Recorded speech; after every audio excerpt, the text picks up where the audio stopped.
Hello friend, मैं हूं निरंजन सिंह शाह और आप देख रहे हैं यूट्यूब चैनल सॉरी एजुकेशन। आज हम बात करेंगे एजुकेशनल रिसर्च के टॉप 10 MCQS क्वेश्चन के बारे में। ये वीडियो पूरी ध्यान से देखिएगा, पूरी वीडियो डिटेल में समझाई गई है। तो चलिए बात करते हैं last day of the question की। तो लास्ट डे का हमारा क्वेश्चन था, भारत के प्रथम शिक्षा मंत्री कौन थे? Who was the first education minister of India?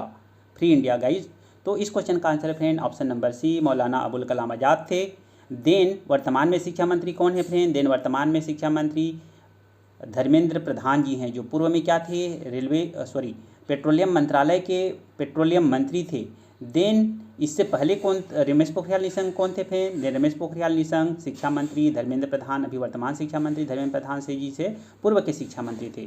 Then जान मथाई कौन है फ्रेंड? देन जान मथाई स्वतंत्र भारत की प्रथम रेल मंत्री थे। देन राजकुमारी अमृत कौर कौन थे फ्रेंड? देन राजकुमारी अमृत कौर स्वतंत्र भारत के प्रथम स्वास्थ्य मंत्री थे friend. Okay guys, is that clear you? Now we see, आज के पहले क्वेश्चन के बारे में हम देखते हैं। साधारणतया एक अच्छे अनुसंधान के 4 चरण होते हैं, वे नीचे दिए गए हैं। Generally there are 4 step for a good research, they are given below. Now your time is start guys, please quick answer in the comment section box. तो ऑप्शन है फ्रेंड हमारे पास planning of observation, interpretation of result, determination of objective, analysis of observation. Okay guys, तो now your time is up guys. तो इस question का answer है friend option number A. Then first कौन सा आ जाएगा फ्रेंड? फर्स्ट में क्या आ जाएगा? थर्ड वाला आ जाएगा। डिटर्मिनेशन ऑफ ऑब्जेक्टिव करते हैं, देन क्या करते हैं? प्लानिंग ऑफ ऑब्जर्वेशन करते हैं, देन एनालिसिस ऑफ ऑब्जर्वेशन करते हैं, देन इंटरप्रिटेशन। देन देखते हैं फ्रेंड फैक्ट क्या है।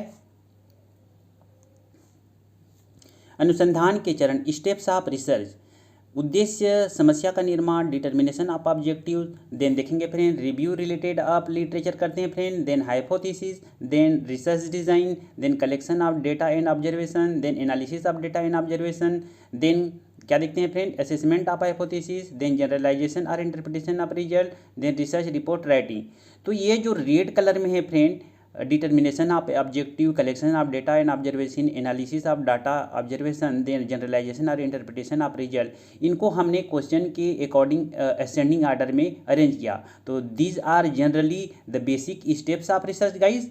तो is that clear you? I think आपको क्लियर हो गया गाइज। तो देखते हैं फ्रेंड अगला कुछ। द नेक्स्ट वन इज, अनुसंधान की गुणवत्ता निर्भर करती है। Now your time is start guys, please quick answer in the comment section box. Quality of research depends upon, तो क्या क्या है फ्रेंड हमारे पास option? Use of modern technology, available facility, training of research technology, then dedication of the research. Now your time is up guys. तो इस question का answer है फ्रेंड ऑप्शन नंबर डी, अनुसंधान के समर्पण पर, द डेडिकेशन ऑफ रिसर्च पे depend करता है फ्रेंड। बाकी पे भी डिपेंड करता है, बट जो मोस्टली जो वेटेज जाता है वो किस पे जाता है friend? The dedication of research पे जाता है। ओके, तो इस क्वेश्चन का आंसर क्या हो जाएगा फ्रेंड? ऑप्शन नंबर डी हो जाएगा। Okay, is that clear guys? देखते हैं फैक्ट क्या है। अनुसंधानकर्ता के समर्पण पर, इसको हम समझेंगे friend, the dedication of researcher, इससे कैसे रिसर्च की क्वालिटी आएगी। ओके गाइस, तो किसी भी शोध की क्वालिटी उस रिसर्च के जो टेक्नोलॉजी हमें अवेलेबल हैं और जो फैसिलिटी अवेलेबल हैं, जो ट्रेनिंग अवेलेबल हैं, उस पर तो डिपेंड करेगा ही करेगा। बट अगर रिसर्चर का डेडिकेशन नहीं होगा उस रिसर्च के ऊपर, तो ये सारी चीज़ें क्या हो जाती हैं फ्रेंड? फेल हो जाती हैं।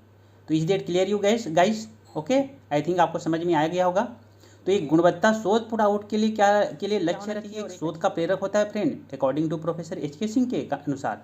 तो विषय चयन के एक कठिन कार्य होता है फ्रेंड, इस पर संपूर्ण शोध की गुणवत्ता निर्भर करती है। ओके, तो शोध एक शोधकर्ता के जीवन पे क्या होता है फ्रेंड? क्वालिटी का क्या होता है? जीवन के क्वालिटी का क्या होता है? इम्पोर्टेंट पार्ट होता है। और विषय चयन के लिए भले ही हमें ज़्यादा टाइम लग जाए, 6 महीने तक क्यों ना लग जाए, लेकिन एक गुणवत्ता शोध आउटपुट का लक्ष्य रखना चाहिए हमें। और एक अच्छे शोधकर्ता को साहित्यिक चोरी से भी बचना चाहिए। और क्या होना चाहिए फ्रेंड? एक अच्छा शोधकर्ता एक अच्छा शिक्षक और प्रशासक भी होता है फ्रेंड, टीचर और एडमिनिस्ट्रेटर भी होता है। तो शोधकर्ता को भगवान शिव की तरह तीसरी आंख का उपयोग नहीं करना चाहिए फ्रेंड। इट मीन्स कहने का यह है कि क्रोध में आदमी क्या हो जाता है? अंधा हो जाता है, और सब कुछ क्या हो जाता है फ्रेंड? बर्बाद हो जाता है। तो हमें रिसर्च किस पर्पज से करना चाहिए? कंस्ट्रक्शन के बेसिस पे करना चाहिए, सबका भला हो, सबका बेनिफिट हो, इस बेसिस पे करना चाहिए, न कि डिस्ट्रक्शन के लिए करना चाहिए। हमें निर्माण के लिए करना है रिसर्च फ्रेंड, विनाश के लिए नहीं। ओके गाइज, तो एक अच्छे शोधकर्ता को अच्छे शोध का निर्माण करने के लिए हमें अपने गाइड का क्या करना चाहिए? आर्डर को भी करना चाहिए। दिन अनुसंधान को क्या करना चाहिए? भगवान के प्रसाद के रूप में स्वीकार करना चाहिए। किसने कहा फ्रेंड? महात्मा गांधी ने कहा। नाउ इसी अगला कुछ देखते हैं फ्रेंड। ऐतिहासिक अनुसंधान प्रयोगात्मक अनुसंधान से किस प्रक्रिया में भिन्न है? In which procedure historical research different from experimental research? Now your time is start guys. तो इसमें क्या क्या ऑप्शन है friend? Recapitulation, framing hypothesis, assessing hypothesis, then all of the above. Now your time is up guys. तो इस question का answer है friend option number D, all of the above. Okay friend, देखते हैं फैक्ट क्या है। ऐतिहासिक difference between historical and experimental research. Okay, इससे हम समझ सकते हैं कि हिस्टोरिकल रिसर्च में ऐसा क्या चीज़ होता है जो एक्सपेरिमेंटल रिसर्च में नहीं होता। दोनों को डिफरेंस बेसिस पे हम समझ सकते हैं। तो ऑन द बेसिस ऑफ रिकेपिचुलेशन और रेप्लिकेशन, पुनरावृत्ति के बेसिस पे समझते हैं। तो ऐतिहासिक अनुसंधान में ऐतिहासिक घटनाएं भूतकाल में घट चुकी होती हैं, बीत चुकी होती हैं, उनमें कोई पुनरावृत्ति या परिवर्तन नहीं किया जा सकता, फिर उसमें कोई चेंजेस हम नहीं ला सकते। बट एक्सपेरिमेंटल रिसर्च में भूतकाल में जो हो चुकी हैं, जो रिसर्च हो चुकी है, उसमें हम क्या कर सकते हैं? चेंजेस ला सकते हैं। Is that clear you guys? Then formulation hypothesis, framing hypothesis, परिकल्पना संरचना के बेसिस पे हम देखते हैं दोनों में क्या क्या होता है। तो ऐतिहासिक अनुसंधान ऐतिहासिक समस्याओं को जानने के लिए परिकल्पना की संरचना किया जाता है। बट प्रयोगात्मक अनुसंधान में क्या किया जाता है फ्रेंड? समस्याओं को जानने के लिए चरों को नियंत्रित या परिचालित किया जाता है। मैनिपुलेशन और control variable are in the experimental research. Okay guys, is that clear you? Then देखते हैं friend on the basis of assessing testing hypothesis, परिकल्पना अंकन। तो ऐतिहासिक अनुसंधान में परिकल्पनाओं का क्या किया जाता है फ्रेंड? एसेसिंग एंड टेस्टिंग किया जाता है। बट प्रयोगात्मक अनुसंधान में परिकल्पनाओं का मूल्यांकन या परीक्षण नहीं किया जा सकता। Okay friend, is that clear you guys? तो the difference between experimental research and historical research, the process of the formulation of the hypothesis, the testing of hypothesis and the replication. Okay guys, is that clear you? Now we see अगला कुछ देखते हैं friend. प्रयोगात्मक अनुसंधान में स्वतंत्र विचलनों का दूसरा नाम है। Now your time is start guys. The other name of the independent variable in the experimental research is treatment variable, experimental variable, then manipulated variable, then all of the above. तो now your time is up guys. तो इस question का answer है friend option number D, all of the above. Is that clear हो guys? देखते हैं fact क्या है फ्रेंड। वेरिएबल्स, वेरिएबल्स क्या होते हैं? इसे स्वतंत्र चर को और क्या क्या बोलते हैं? इससे पहले हमें वेरिएबल को समझना पड़ेगा फ्रेंड। तो वेरिएबल के टाइप क्या क्या होते हैं friend? Independent variable, then dependent variable, then intervening variable, then qualitative, quantitative and dichotomy variables. तो independent variable and dependent variable क्या क्या होते हैं फ्रेंड? इसको हम दो वर्ड से समझ सकते हैं friend. Independent variable means cause, dependent variable means effect. जैसा कि मेरे टॉपिक है एक comparative study of practical knowledge of English language in the primary level students in the rural and urban area. Okay guys, तो इसमें English language क्या हो जाएगा फ्रेंड? इंडिपेंडेंट वेरिएबल हो जाएगा। देन प्रैक्टिकल नॉलेज क्या हो जाएगा फ्रेंड? डिपेंडेंट वेरिएबल हो जाएगा। देन इंटरवेनिंग वेरिएबल क्या हो जाएगा friend? Attitude of student and the behaviour of teacher etcetera and environment भी इसमें क्या हो जाएगा फ्रेंड? इंटरवेनिंग। क्वालिटेटिव वेरिएबल्स क्या हो जाएगा friend?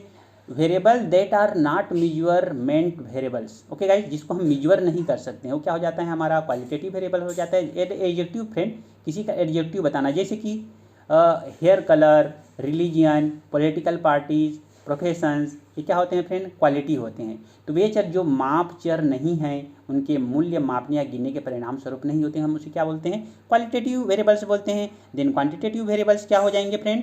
Then quantitative variables whose values result from counting or measuring something.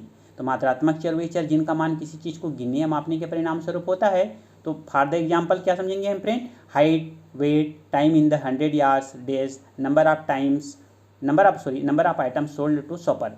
तो जैसे कि ऊंचाई, वजन, 100 गज में समय, एक खरीदार को बेची गई वस्तुओं की संख्या। तो ये क्या हो जाएगा फ्रेंड? क्वांटिटेटिव वेरिएबल्स हो जाएगा। Okay guys, is that clear you? Quantity means मात्रा फ्रेंड, ओके, जो मेजर किया जा सकता है। देन डाइकोटोमी वेरिएबल, डाइकोटोमी वेरिएबल्स क्या होते हैं फ्रेंड? डाइकोटोमी वेरिएबल्स होते हैं जैसे कि एक सिक्का है, एक कॉइन है मेरे पास, तो उसके दो एस्पेक्ट होंगे, हेड एंड टेल। देन किसी भी चीज़ के राइट और रॉन्ग होंगे। देन हम इसमें जेंडर को भी ले सकते हैं। जेंडर में क्या हो जाएंगे? जेंडर नहीं आएगा फ्रेंड, बट उसके जो दो एस्पेक्ट हैं, जैसे कि मेल और फीमेल, वो आएंगे, पुरुष और महिला। ओके गाइज, देन और क्या आ सकते हैं फ्रेंड? करेक्ट, इनकरेक्ट, इस टाइप के जो एस्पेक्ट होते हैं वो डाइकोटोमी वेरिएबल्स में आते हैं। तो स्वतंत्र चर को देखते हैं फ्रेंड। इंडिपेंडेंट वेरिएबल को एक्सपेरिमेंटल रिसर्च में और क्या क्या नाम से जाना जाता है? तो the other name of independent variable for an experimental research is or treatment variable, experimental variable and manipulated variable. इसको 3 नाम से जाना जाता है फ्रेंड, इसको याद रखिएगा, very very important question and that terms are here. Okay friend, तो क्या क्या बोला जाता है, treatment variable, experimental variable and manipulated variable. Now इसी अगला कुछ देखते हैं फ्रेंड, प्रदत्तों का अर्थ क्या है। Now your time is start guys, quick answer in the comment section box. What is the meaning of data, fact, truth, observation and discourse. Okay guys, तो इस क्वेश्चन का आंसर है फ्रेंड ऑप्शन नंबर ए, तथ्य, fact. Okay guys, देखते हैं fact क्या है। Fact answer ही है और फैक्ट देखते भी हैं फ्रेंड। इस फैक्ट का फैक्ट देखते हैं हम यहाँ पे। तो फैक्ट मीन्स क्या होता है फ्रेंड, प्रदत्तों होता है, प्रदत्त। तो data is a fact or information. देखिए फ्रेंड, जैसे हमें आयरन, आयरन क्या हो गया, हमारा इन्फॉर्मेशन हो गया। हम यहाँ पे क्या समझेंगे friend, data, information and knowledge को एक साथ कवर कर लेंगे। ओके फ्रेंड, एक चीज़ से हम बहुत सारी चीज़ों को कवर कर लेंगे फ्रेंड, ताकि हमें लॉन्ग टाइम तक मेमोरी में बना रहे। ओके गाइज, तो जैसे डाटा, इन्फॉर्मेशन, हम नॉलेज को समझ लेंगे तो क्लियर इसको आसानी से समझ सकते हैं फ्रेंड। डेटा को हम फैक्ट को, ओके देखिए, हेमेटाइट मैग्नेटाइट क्या होता है, रॉ मटेरियल होता है, लोहा का, आयरन का रॉ मटेरियल होता है कि नहीं बताइए। तो हेमेटाइट मैग्नेटाइट क्या हो गया, हमारा डेटा हो जाएगा। ओके गाइज, देन जब वो लोहा बन जाएगा तो क्या हो जाएगा फ्रेंड, आयरन बन जाएगा तो क्या हो जाएगा, इन्फॉर्मेशन हो जाएगा। अब हमें इस मैग्नेटाइट, हेमेटाइट को आयरन में कन्वर्ट करने के लिए क्या चाहिए, नॉलेज चाहिए। ओके फ्रेंड, नॉलेज चाहिए कि नहीं चाहिए। तो नॉलेज कैसे मिलते हैं, एक्सपेरिमेंट और अनुभव से मिलते हैं फ्रेंड, एक्सपेरिमेंट और एक्सपीरियंस से मिलते हैं। तो इस तरह से डाटा, इन्फॉर्मेशन एंड नॉलेज में रिलेशन बनता है गाइस। चलो एक एक करके देख लेते हैं और एग्जांपल के बेसिस पे समझ लेंगे, ताकि आपको बिल्कुल क्लियर हो data, information and knowledge regarding our research.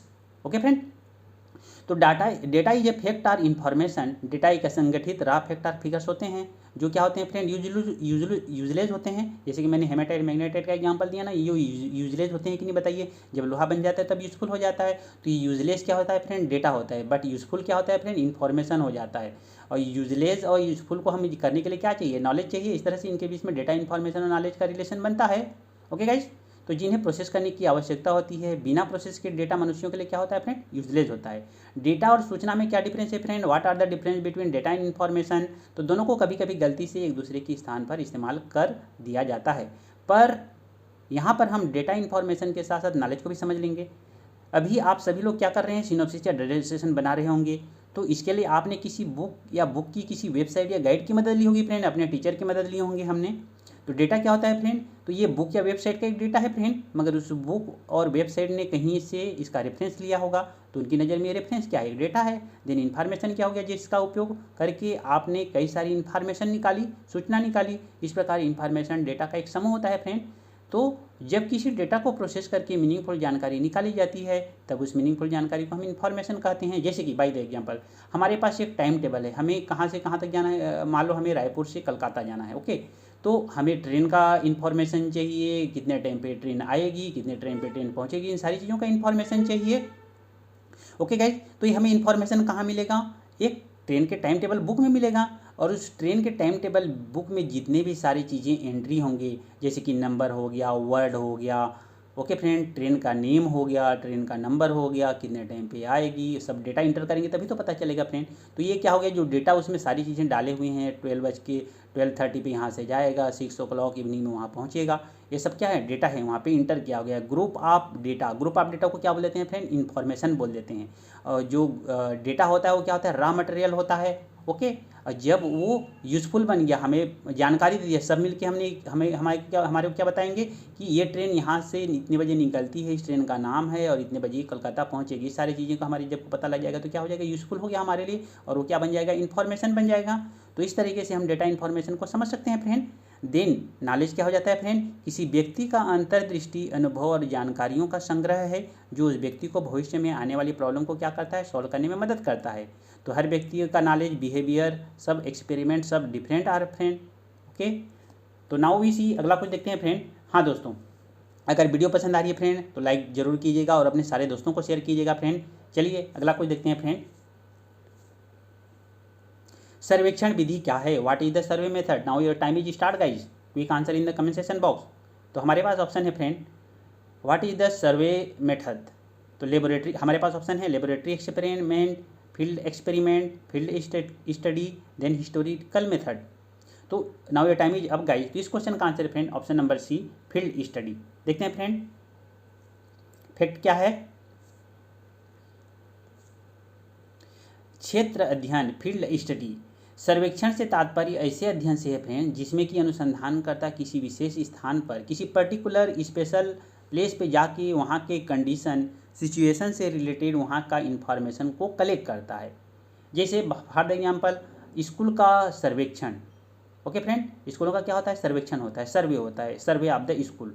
Okay friend, वो किसी वहाँ के कंडीशन सिचुएशन पे जाके वहाँ पे क्या करेंगे? इन्फॉर्मेशन को कलेक्ट करेगा रिसर्चर। ओके फ्रेंड, तो is that clear you guys? तो ये क्या हो जाएगा? फील्ड स्टडी हो जाएगा। जैसे कि मेरा कंपैरेटिव स्टडी आप practical knowledge of English language in the primary level student of rural and urban area, तो मैं क्या करूँगा? रूरल एरिया के किसी प्राइमरी स्कूल में जाऊँगा, वहाँ के कंडीशन सिचुएशन के अकॉर्डिंग वहाँ का डेटा कर लूँगा कि उनका प्रैक्टिकल नॉलेज कैसा है बच्चों का, देन मैं वहाँ का लूँगा, तो मैं रिसर्चर हूँ। Okay friend, is that clear you? तो वहाँ का क्या किया मैंने फ्रेंड? फील्ड स्टडी किया। Is that clear you guys? तो a survey is a critical inspection often official to provide exact information, often a study of an area and with respect to a condition or its prevalence a survey of the schools। तो ये that clear हो guys? Now we see अगला कुछ देखते हैं friend. दो द्विखंडी चरों के मध्य सहसंबंध निकालने के लिए उपयुक्त सांख्यिकी है। Now your time is start guys, quick answer in the comment section box. तो suitable statistics of find out the correlation between two dichotomy variable तो biserial correlation, phi coefficient, tetrachoric correlation and chi square. तो इस question का answer है friend option number B, phi गुणांक, phi coefficient. Okay friend, देखते हैं friend क्या है फ्रेंड हमारे फैक्ट क्या है हमारे पास। द्विखंडी चर dichotomy variables, a variable is called dichotomous if it can take only two values। The simplest example is that of the qualitative categorical variable gender which can take two values। एक चर को द्विखंडी तभी कहा जा सकता है फ्रेंड यदि वह केवल दो मान ले सकता है। जैसे कि जेंडर हो गया, लिंग हो गया, तो क्या क्या दो मान लेगा फ्रेंड? पुरुष एंड महिला लेगा कि नहीं लेगा? जैसे बाय द वे हमारे पास एक क्वीन हो गया, तो क्या लेगा? वो हेड एंड टेल लेगा, दो वैल्यू लेगा कि नहीं लेगा? बताइए। तो ये क्या हो जाएगा? डाइकोटोमी वेरिएबल हो जाएगा। Okay friend, is that clear you? Then किसी भी चीज़ का दो एस्पेक्ट होंगे, या तो सही होगा या तो गलत होगा। अब देखिए मेरिट यहाँ पे कंटेंट करता है थ्री डिस्टिंक्ट वैल्यू कंटेंट करता है। कैसे करेगा? देखिए, अब प्रेजेंट पास्ट फ्यूचर में ले लेंगे तो तीन डिस्टिंक्ट वैल्यू करेगा कि नहीं? साथ ही साथ उसके दो होंगे कि नहीं होंगे? Okay, married and unmarried. Okay guys, तो currently married and currently unmarried, देखिए ये दोनों क्या है? हमारे डाइकोटोमस वेरिएबल हैं। ओके गाइज, तो फाई कोरिलेशन क्या होता है? तो यह परीक्षण उन परिस्थितियों में उपयोग की जाती है जब कोई वैल्यू सही या गलत हो। तो इसको बाद में देखेंगे फ्रेंड, नहीं तो डिटेल हो जाएगा, लंबा हो जाएगा वीडियो। ओके, फार्मूला और प्रॉब्लम को बाद में देख लेंगे friend. Okay, now we see अगला कुछ देखते हैं फ्रेंड। चरों का नियंत्रण किया जाता है, वेरिएबल आर कंट्रोल्ड इन। तो now your time is start guys, quick answer in the comment section box. तो ऑप्शन है हमारे पास ex post facto research, then experimental research, then horizontal study, then correlation studies. Now your time is up guys. तो इस question का answer है friend हमारे पास experimental research, option number C हमारा आंसर है। देखते हैं फ्रेंड फैक्ट क्या है।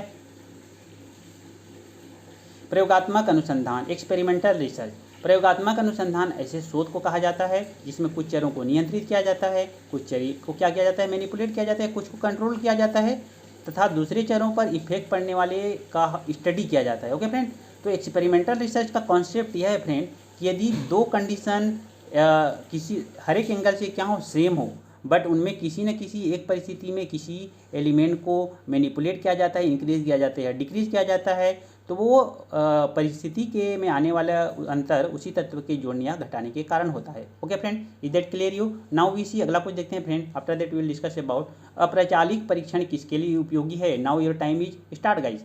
तो non parametric test are useful for description and inference and prediction.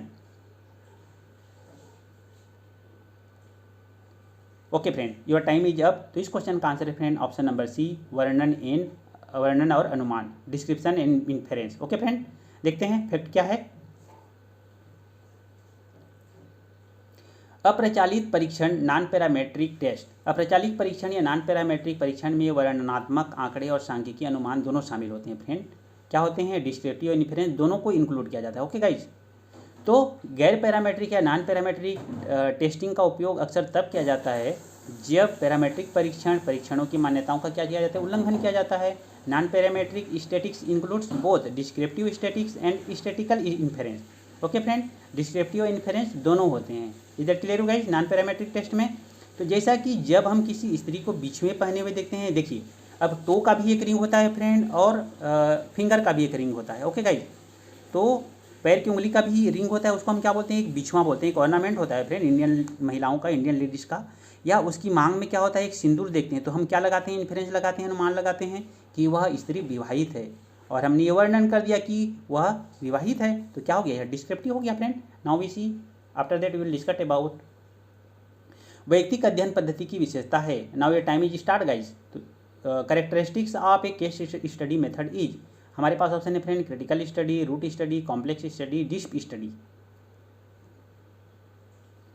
तो इस क्वेश्चन का answer friend option number D, deep study. Okay friend, देखते हैं फैक्ट क्या है हमारे पास। वैयक्तिक अध्ययन पद्धति केस स्टडी मेथड, यह एक सामाजिक इकाई का गहराई से और गहन अध्ययन करता है फ्रेंड, डीप स्टडी करता है। ओके फ्रेंड, तो it studies A social unit deeply and thoroughly. तो इसमें अध्ययन की जाने वाली इकाई की संख्या भले ही कम हो, तो the number unit to be study की इस्तेमाल, तो यह गुणात्मक भी है और मात्रात्मक भी है friend. It is qualitative as well as quantitative. तो इसकी प्रकृति में क्या है, निरंतरता है। It has continuity in nature. Okay friend, is that clear you. तो बस दोस्तों, तो आज का हमारा क्वेश्चन ऑफ द डे है। तो बस दोस्तों, ये तो था हमारा आज का टॉप 10 MCQ। तो आज का हमारा क्वेश्चन ऑफ द डे है, अब स्कूलों में 10+2 को समाप्त कर कौन सी फॉर्मेट को अपनाया गया है। Now which format has been adopted in school after finishing 10+2। Okay friend, तो बस दोस्तों, ये तो क्वेश्चन अच्छे हैं फ्रेंड। क्वेश्चन के बारे में जो कुछ भी पता होगा डिटेल में आंसर कीजिएगा। तो बस दोस्तों, ये तो थे आज के टॉप 10 MCQ क्वेश्चन के बारे में। आई होप आपको वीडियो पसंद आई होगी। अगर वीडियो पसंद आई है तो वीडियो को लाइक कर दीजिए, शेयर कर दीजिए, और अगर चैनल को आपने सब्सक्राइब नहीं किया है तो सब्सक्राइब कर लीजिए, ताकि आगे आने वाले वीडियो का नोटिफिकेशन आपको मिल सके। निश्चित ही इस चैनल से आपको हेल्प मिलेगी। वीडियो को इन तक देखने के लिए बहुत बहुत धन्यवाद। Thanks for watching video till in. मिलते हैं फ्रेंड नेक्स्ट नॉलेजेबल टॉपिक के साथ नेक्स्ट वीडियो में। तब तक के लिए नमस्कार, जय हिंद, वंदे मातरम, and once again thanks all my friends.